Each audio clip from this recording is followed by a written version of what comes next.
What's up guys, and welcome back to another episode of Another One, the series where I, Abdullah Khalid, walk you through my research journey, starting with our topic and then going all the way through our research paper and our presentation. Today we're going to talk about some of the research methods I've learned, as well as which ones I'm probably going to be using for my research paper. Now there are a bunch of resources out there and a bunch of different ways to learn about the different methods, but what we did is our teacher provided us with a list of different methods.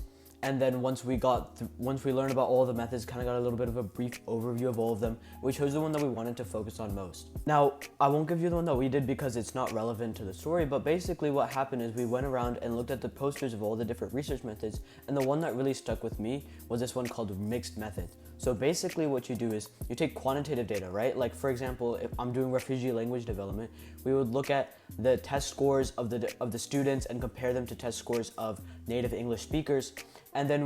But then also on top of that, we combine that data with qualitative research. So like interviews with the students, interviews with the parents, interviews with the teachers, and see how they compare and how they've developed over time, which is what I'm really looking at, right? So basically, by combining these two methods, you learn more about the student as a whole, holistically, and you get a better understanding that socioeconomic status and all of the different factors that might contribute to their success or their relative failure in the American education system, or whatever topic you're talking about. Whether it's technology, you can look at different speed tests, right? Like for example, how fast a car goes, and then compare it to how the people feel about the car and how much they like it.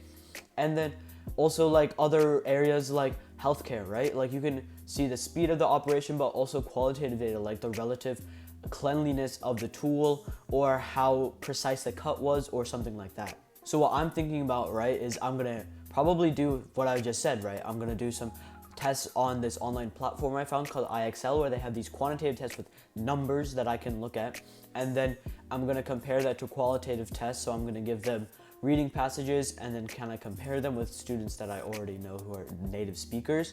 And then that way I can get a more holistic overview of their successes and their failures and their weak points and their strengths. And that way I have a better presentation and a better end conclusion to my research paper. So I'm really excited to start collecting data with this method and being able to analyze it, which I'll get into in another part. So stick around for that, and I hope to catch you in another one.